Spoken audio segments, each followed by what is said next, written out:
Hello, everybody. Welcome into that Real Texas Team podcast, episode 99. And we are here to talk about the Week 8 preview of the 49ers and the Texans. The Texans come into this game a 1.5-point favorite, even though the 49ers, I believe, are 5-2? If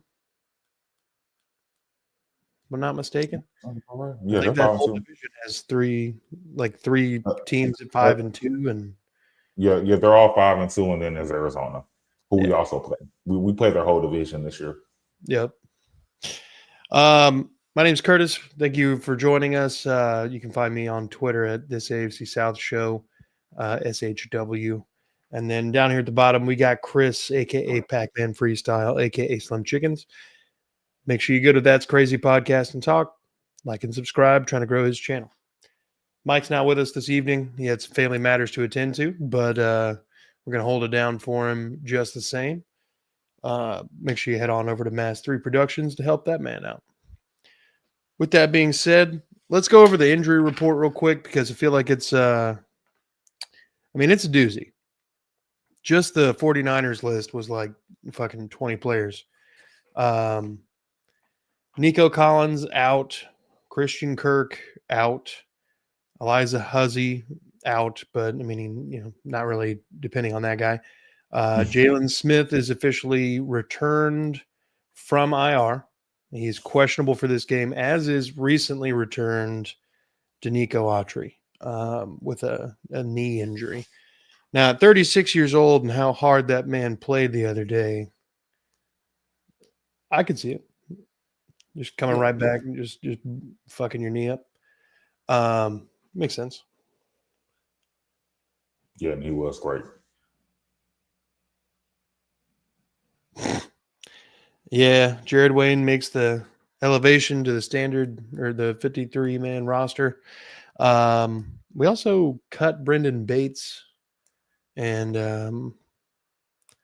Jalen Smith is returned. So interesting to see how that's all going to shake out as far as like the 5 to 7 guys who are the game day inactives. And for the last little bit, it's had Dameon Pierce, I guess, on the list, right? But I guess, we don't even know what's going on. We don't know. I say we don't know what's going on with Dameon Pierce. I know we kind of spoke about it earlier. Maybe they're just kind of holding him as a chess piece just in case Nick Chubb goes down because they're basically the same player. You would say, I guess, they would run the same type of, straight downhill backs when you got Woody Marks that's kind of a marksman. And I'm not really sure, but I'm really concerned about the Dameon Pierce aspect because I understand holding on to him just in case for Chubb, but that didn't stop them from using him before. Like, he's not even returning punts. Not punts, but kickoffs. He was returning kickoffs, which I thought he was doing fairly well at. Who do they have that back there now? Tremon Smith and who else is back there? Tremon, and I think occasionally it's Noel. Okay. And maybe Barrios too. Is Barrios out there with him? I know I saw Barrios on like a punt return. So I don't know. Yeah, I don't even know why we have him. To be honest, we just see that's just a waste of money there. But back to Dameon Pierce, not really sure what's going on there, especially because we don't have our running game's terrible. And it's not even because of the running backs, in my opinion. I just think the block is terrible. Yeah. They're terrible at blocking right now. They've been terrible since 2002, but yeah, it's really bad. I do agree. I don't feel like it makes you think like what's probably any of the best lines you think we've had was Matt Schaub days, and because I never felt like Deshaun Watson had a good line ever. There's always one good player. That's the thing about it. You always have one good player on the line, but you don't ever have a full line that it's like they can't get them to work together or something like that. And I think that's on ownership and the GM for things like that. And I'm seeing comments talking about Caserio go. And just just while we're on the subject, I know it's not something that we were speaking about. What do you think about Casario right now? Is that a mindset that you're on?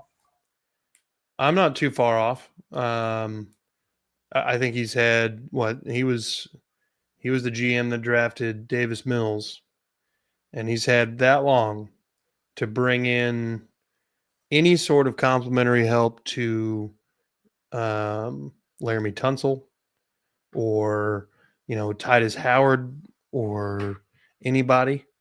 And instead of making the correct decision on extending Titus Howard, which I don't think was the correct move back when it happened, I still don't. And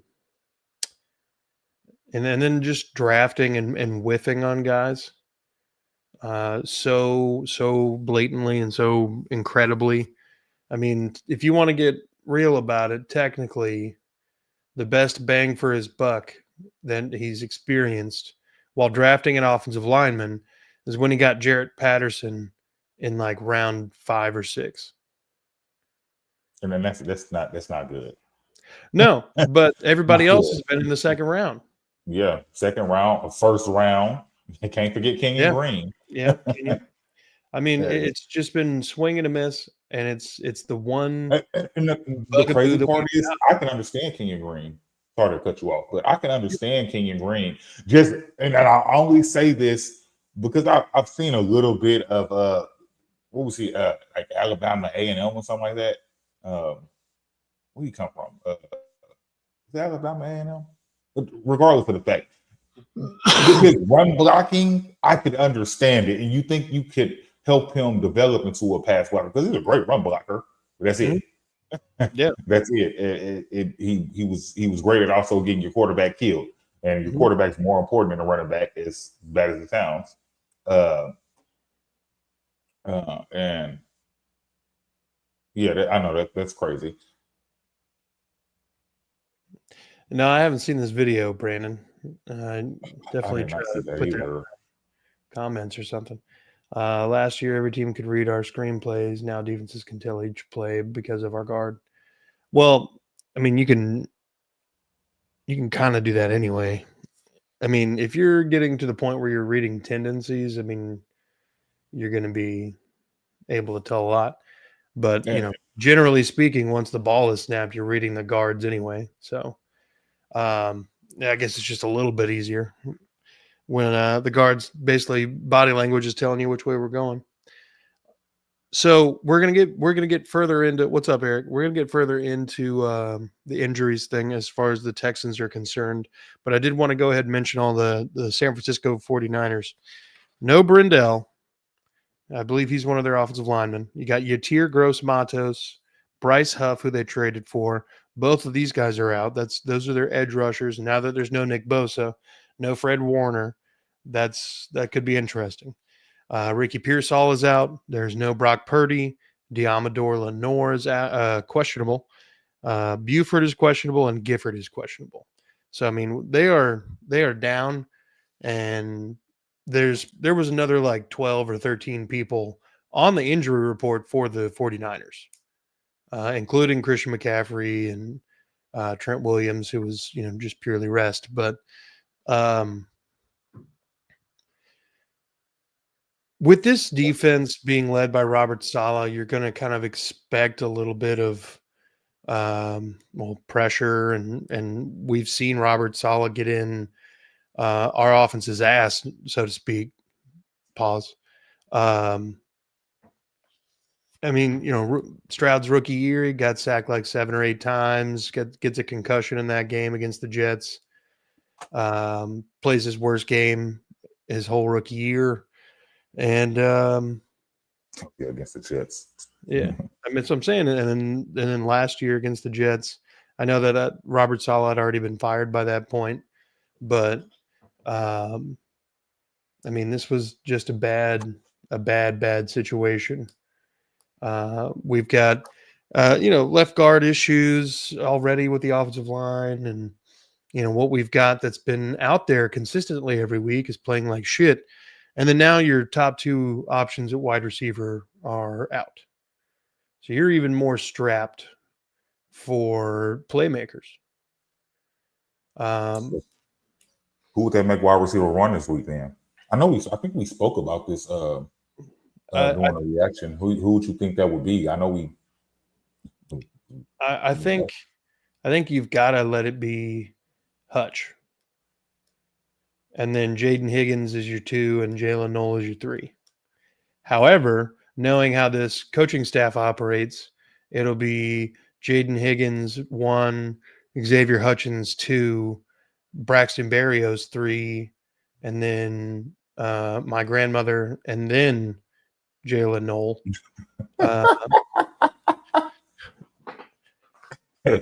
Yeah, I agree. I don't know. And the thing about it is, I would be okay with that if I would have seen more from Jaden Higgins. What have I've seen a touchdown and a couple of good catches with a lot of yards after the catch, but that's it. I mean, you really haven't seen those sightings of him, and I would, if you want to be honest, but I think it would be Hutch, Berrios, Higgins. Then, man, yeah. I want to add your grandmother in there too, but I honestly think with I think Noel got pushed up with those when he had 74 yards last game. Yeah, we push him ahead of your grandmother just because we've seen a sighting from him. Hey, recently. we've seen it before. On the kickoff. We've seen him do some exciting things. I just don't understand how they haven't schemed the ball in his hands more. DQ says our season is on the line right now. Every week from this point out, if we are actually going to turn this shit around, all of this needs to be basically we're in the playoffs right now. Because I mean, we get down to 2-5 right here. That's a long road to come back from. Yeah, you'd have to win every game. Like you'd have to, or every game but one. Because the Colts are playing solid ass football, and the Jags are, jagging. Should have jigged when they jagged, but still not sure what's going on there. And then our schedule. The good thing is our schedule is getting a little easier. Yeah, kind of. I mean, we've got the roughest stretch coming up. And I would say the final 4 games is probably the easiest stretch we're going to have. And it's not even because Indianapolis isn't a pushover. I think we can beat the Chargers. We've done it on damn near every occasion since old fucking Harbaugh's gotten there. Yeah. No, look, we struggle against the best teams every time. It has been, and most of those are against the damn Chiefs and Ravens. Like the 2 wins, what are the Bills and Chargers? Well, and are we even counting the playoff game? Because I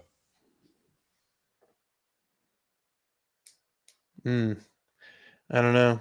I mean, I guess you're right. Nobody in our division had a winning record last year. We beat everybody twice but Tennessee, and we know they didn't have a winning record anyway.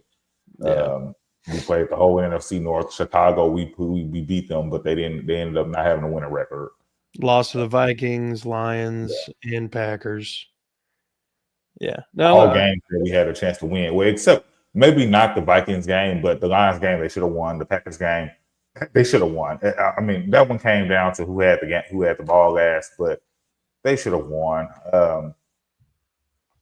I'm not really sure. I think the division games are still going to be close, like they have been. But like I said, the Colts aren't a pushover, and until I see it, because I don't think we've been just great against the run. In my opinion, we've been okay, but I don't think they've been just great at the run because that ain't play action. I feel like they get torched anytime there's play action. Oh yeah, we got the Broncos after this game too. Yeah. Well, I mean, look, you would think that their defense is all all problems for us, but the Giants scored 32 points on them. You know what I mean? And it's not like the Giants have obviously some spark with Scadaboo and Dart, but it's not like they're an insurmountable defense. We got a decent little I mean, 49ers, Broncos, Jags, Titans. That's a good little stretch here. Yeah, that is good a stretch because we already lost to the Jags, and I know we're playing them at home. I might go to that game. I'm gonna be in Houston, so I might go to that game. I don't know. Depends on. I might go. I'm going to Florida. I'm supposed to be flying to Florida the next Monday after the Jags game. But I'm not flying anymore. I'm going to be driving, so I'm going to be in Houston Sunday. So I don't know. We'll see. I don't know. I don't know if I don't want to watch those two play each other again. That last game that we watched was terrible. It was just all the way around. Both teams, it was horrible to watch. Nobody knows you better than your own division rivals. Okay, That's why we know the detonation codes. We can have a Titans team come in last season and fucking beat us because they know us better than any other team, other than maybe the Jags and the Colts. And that works both ways. That's why, even like in some of the best years for the Jaguars, we've been able to beat them. I mean, because we're leading in that charge anyway. Yeah, against the Jaguars by a good 15 points, 15 games. Yeah, 31-16 right now. And we're one game back on the Titans in the series. Oh, okay. Yeah, we're catching up. We're catching up. So look, let me ask you this: with all of our concerns coming out of the Seahawks game, I mean, and just kind of that offense looking stale. It looked incapable of movement and everything. Just the offensive line getting blown off the blocks every single play. I feel like we're gonna be able to tell pretty quickly if this team is going to be able to do something, because I don't give a shit that the 49ers are banged up. They're a decent team. They're well coached. They have a good system. They have like a plug and play quarterback situation. This is not a situation where, in my opinion, we should even be favored. Yet somehow we are. The only reason it makes sense is that our defense is our defense. They are the entirety of the reason our games are even remotely close. I don't know. I feel like we're going to know first drive if this game is going to go in any sort of positive direction. And I'll tell you, it's a lot better to be looking at 3-4 than it is 2-5. I mean, we got to come out of this next stretch here 5-5 at the worst to have a shot. So we got to figure some shit out on the fly. Left guard. I know we went into the offseason and you were an anti-Juice man. Now he seems to be the best left guard we've got. Laken Tomlinson allegedly is just standing weird and telling people what the play is. Linebackers are calling him out. Allegedly. But that's my thing. But even the same thing, and I'm not sure. Okay, so I would be okay if they would start Juice at left guard and let's see how the game goes out like that. But that's not what they're doing.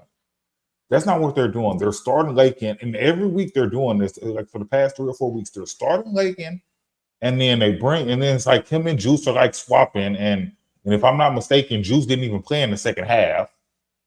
So I'm not really understanding what's going there. If you're gonna bring Juice in the game anyway, let him at least start one game. Let's just see what happens. And I me personally, I don't even want to see that. But you might as well. I don't want to see Juice in the game. I think he's no better. But he's been apparently doing quite a bit better. And on top of, I don't know. I feel like that whole side, including the center, is problematic. I feel like my little slim ass can run through them right now. That's how I look. I can just run right around them, and that don't make any sense. Yeah, dude, we have I feel like Jake Andrews and fuck, and Laken Tomlinson kind of have those. You ever try to play basketball with somebody who's got really bad knees, mm-hmm. and they come in with the straps on, and they're braced up. And that you hear one good pop, and they're like, "Oop, I'm done." That's Jake Andrews. That's Laken Tomlinson. And they're literally about 12 years apart in age. But Jake Andrews has had some devastating knee injuries, and then Laken Tomlinson is 1,000 years old. I don't understand why he was the move of all the things that we could have done, but here we are. I desperately. I'm going to tell you why, because you got this let Nick Caserio cook thing going on, and when you're letting people cook, it don't seem to work.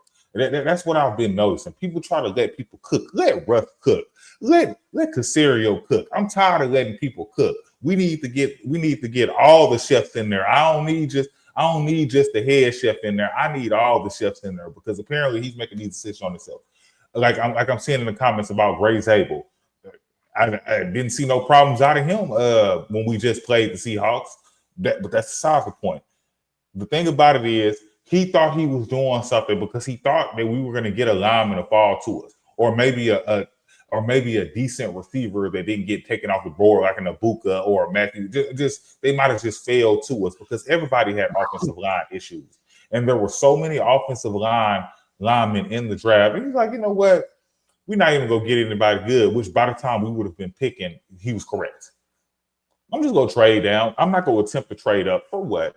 We did that, but you remember what happened the last time we traded up? We got somebody we're about to have to pay a whole bunch of money. Yeah. And so, it don't always hurt. I look here.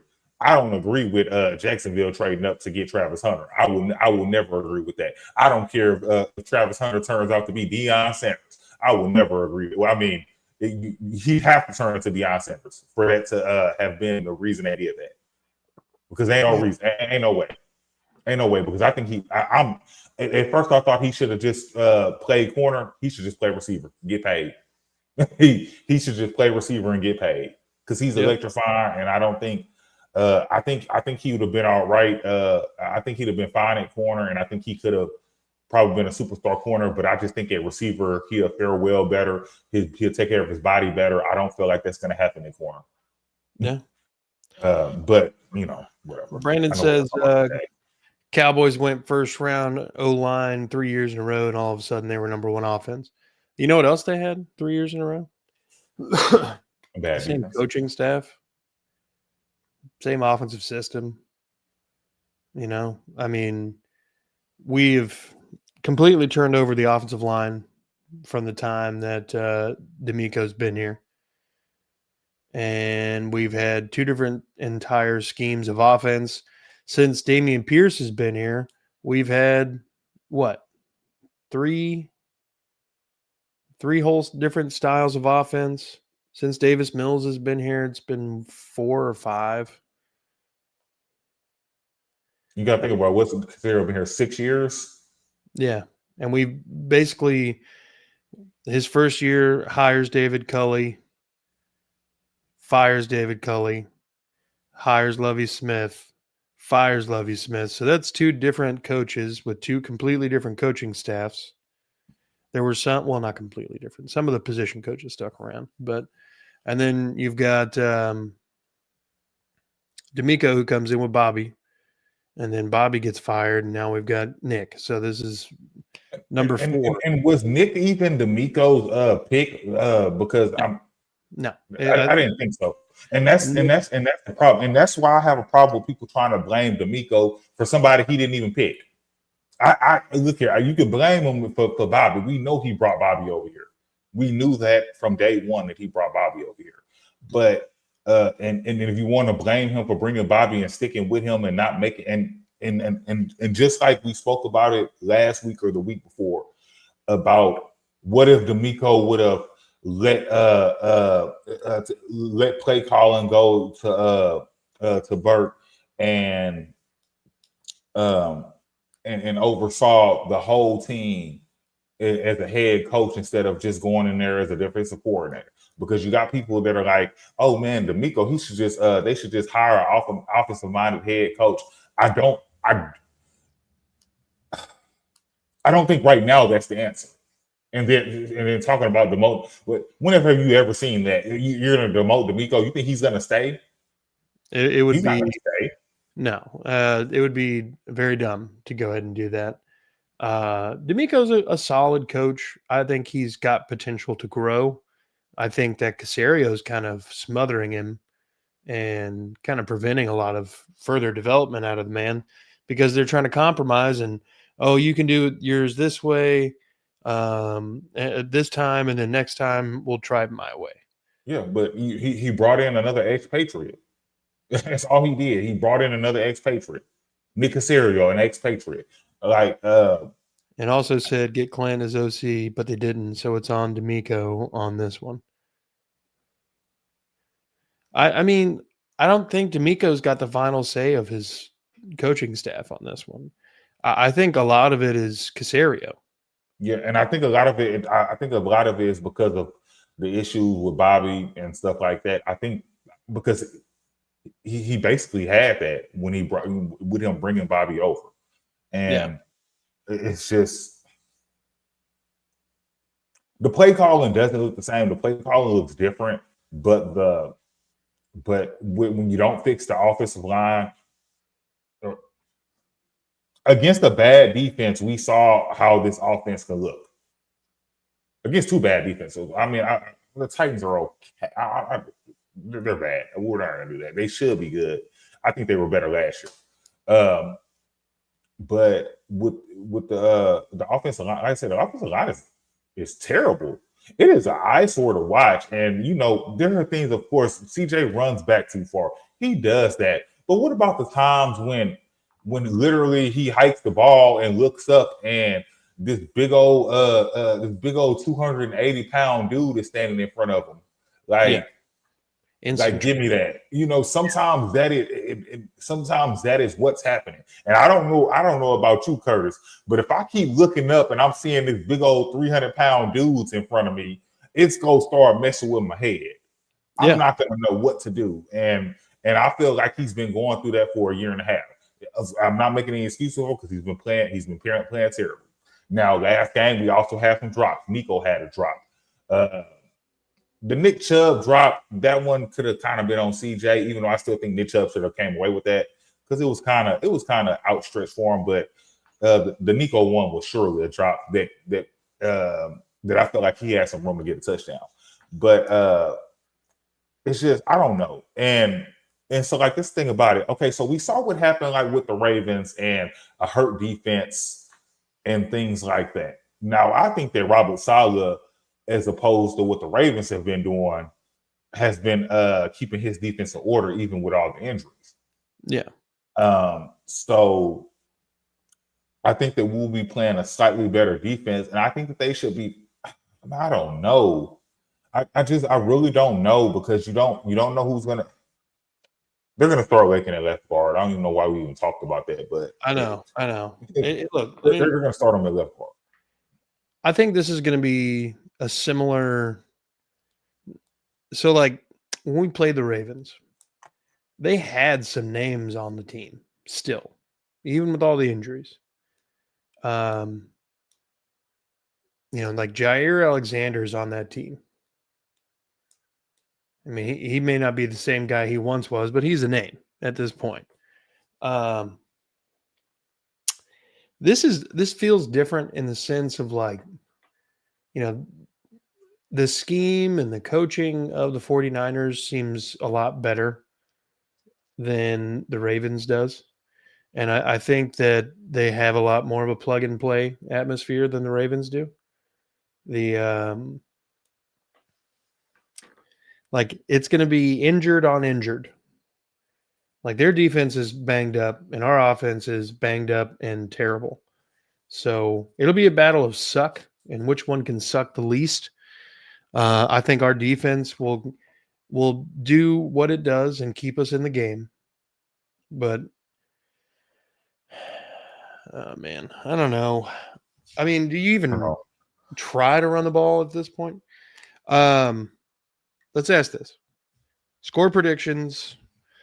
How are you feeling this game turns out? It is 42.5 point over under. We're favored 1.5.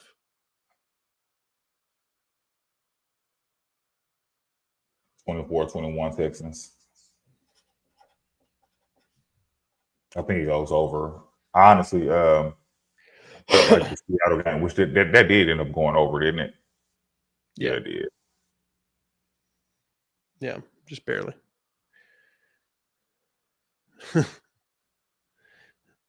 0-0 tie.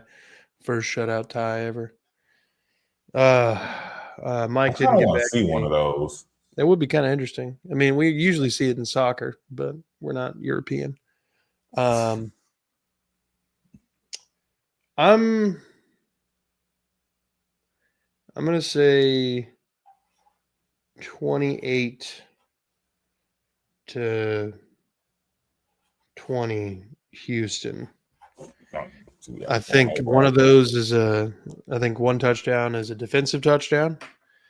I think we have trouble stopping Christian McCaffrey, who is playing out of his mind right now. I think George Kittle brings some issues to our defense. Because, I mean, who do you... The last game, they didn't even throw the ball to him. Who'd they play? Last game they didn't even throw the ball to George Kittle. You know, all he did was block basically the whole game. And they let Christian McCaffrey do his thing. Yeah. And we need a big game. We need and I'm gonna be honest. Okay, so we haven't done like a lot of risers and followers, but I literally have to give props to this man, Dalton Schultz. I have to give props to him because he's been the only one I feel like every week that's been showing up every single week. Yeah. I can't say that about Nico. I don't feel like he's been showing up every single week. Nico will have a big play and then he might have a fumble or something. And look here, what we say, were we knocking on wood for him not to get injured? I feel like we were just talking about that. Yeah. Right before that last game, and here he is with a concussion. Yep. That's the way it goes. You're right. It looks like they targeted Kittle twice against the Falcons defense.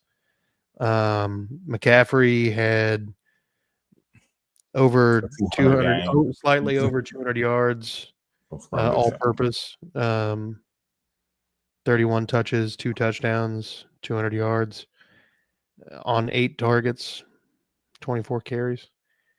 Kittle didn't register a catch. Demarcus Robinson didn't register a catch. Sky Moore had 1 for 15. Kendrick Bourne. I mean, look, they're in the same situation that we're in. Their offense and their defense. I would say that theirs is a little bit more exacerbated, maybe, but on offense, at least, they're down their top 1-2 receivers. They've got a running back who's pretty much the lifeblood of the team. And then they've got a fully functioning tight end that they use appropriately sometimes. You know what I mean? And then, now we're just kind of hoping that we can figure out how to stop Mac Jones.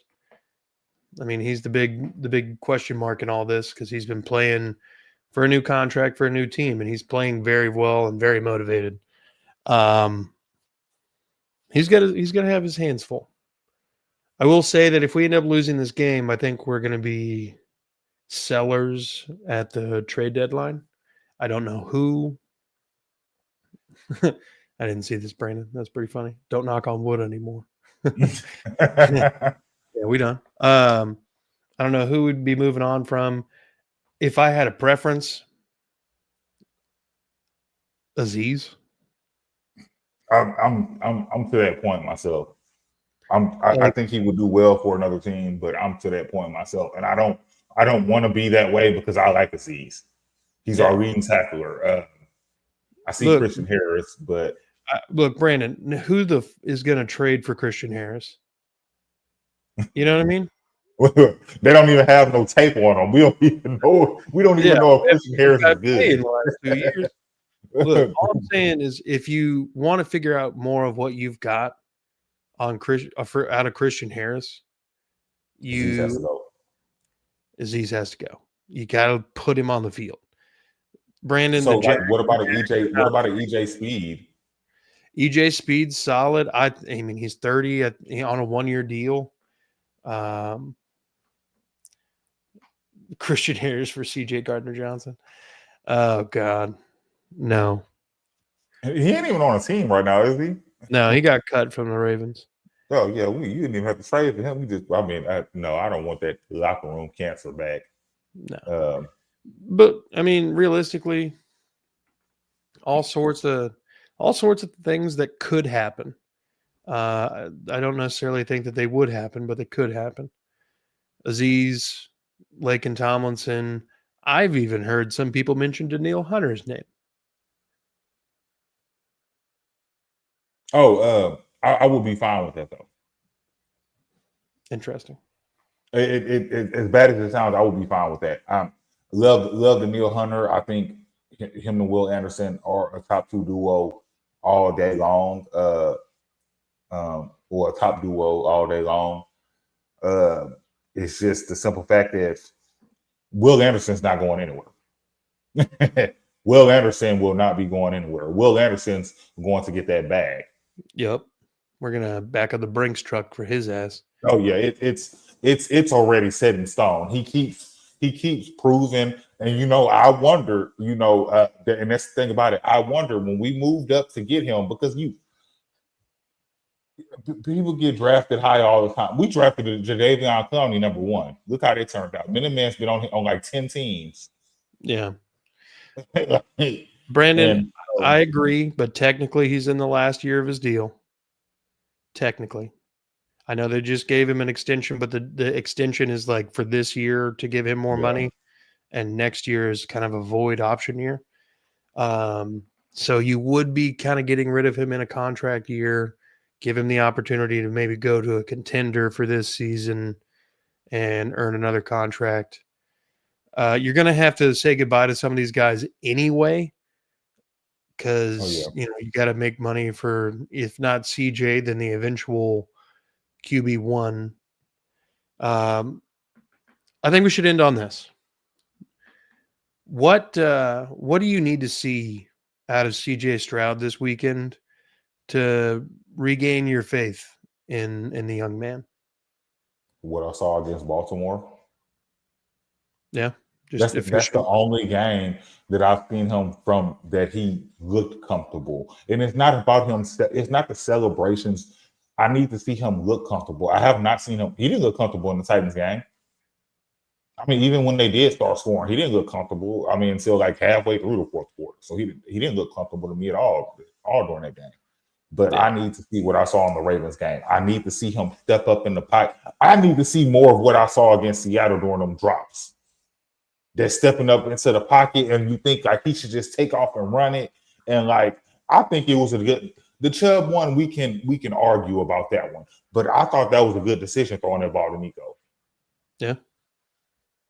No, I agree. But I really don't know, man. And his footwork this offseason, regardless of what, because the thing about it is, I think they're going to pay CJ. I honestly think they're going to pay CJ. People can say whatever they want. I think CJ is going to get paid. It sounds crazy, but I think CJ is going to get paid. Regardless if we have a bad season the rest of the way or not, I think CJ is going to get paid. But would he be top? Would he be the? That's crazy. Year 7's crazy. 4 Year firsts. 7. But I do firmly believe they're going to pay CJ. You got to think about it, and the only reason I say it like this, think about it like this. I'm gonna use him as a prime example because this is somebody that has not won anything, and their team is doing okay. The Chargers, Justin Herbert. We knew everybody talks about Justin Herbert and all these things, and he does. But the thing about it is, Justin Herbert didn't ever have any good teams. They weren't. They just started winning. Yeah, they went to the playoffs one time before Jim Harbaugh got there, and then they lost the lead, in which a game that Justin Herbert was a part of. Y'all were up 20. Was it 24-0? Whatever. It was like they had like 27 unanswered points on it. Yeah. And so Justin Herbert's there. Justin Herbert got paid. Yeah. And I think but Justin Herbert looks like the quarterback. Like he looks like the franchise, I would say 85 to 90% of the time. Whereas I feel like right now we've got the rookie year of CJ, we've got second year CJ, and we've got third year CJ. Now, as we both know and everybody watching, second year CJ and first year CJ, completely different players. First year CJ was a little cocky. He was playing real well. He was playing clean. The offensive line was keeping him cleaner.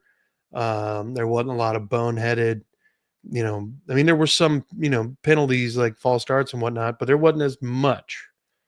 The next year we saw him play kind of average football. It wasn't too far off from his statistical standpoint, other than the interceptions, but just kind of average football. And at this point, we've only seen him play good football against really bad teams. That's kind of the mark of an average quarterback. I think people have adjusted to him to a degree. And then on top of everything, the surroundings are not helping his ass.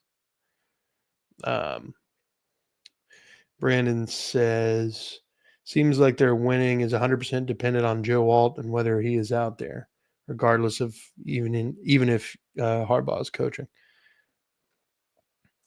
First year, think about it like this, and like you said, Justin Herbert. We watched the playoff game last year. We saw what happened when Justin Herbert went against us. We saw what happened. 4 interceptions, or was it 4 turnovers total? It don't matter. 4 turnovers. No, it was 4 INTs. It was 4 interceptions. But that's my thing about it, and that's what happened when he went against us. And I know they beat the Chiefs this year, but Jacksonville beat the Chiefs. And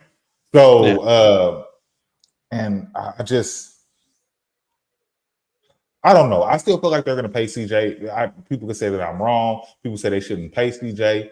I honestly think that they should wait to pay CJ and pay Will first. But I think they're gonna suck it up and pay them both now. That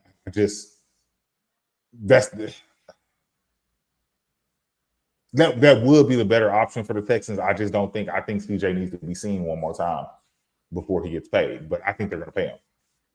Yeah. Well, look, I think this is a good spot to go ahead and wrap it up. Do you have any closing comments, my man? Oh man, I don't know. I just want to see a good game tomorrow.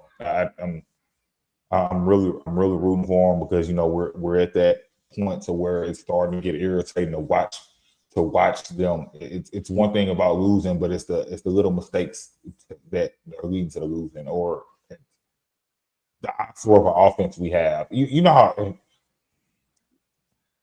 most I've really cheered all year for them was last week watching Will Anderson get that fumble touchdown.